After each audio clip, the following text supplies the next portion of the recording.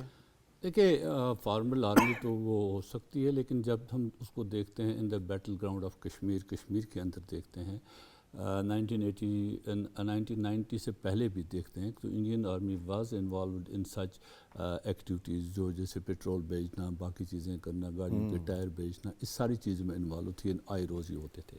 لیکن فرام 1990 آنورس تو ایک طرف تو آپ کو کمبیٹ کا ایک پریشر ہے، you have to be on heels, ساری چیزیں ہیں، آپ کو جانے گھر نہیں دیا جاتا، آپ کو چھٹی نہیں ملتی ہے ٹائم پر، آپ نے اتنی ساری فورسز ریز کی اسی چیز کے لیے.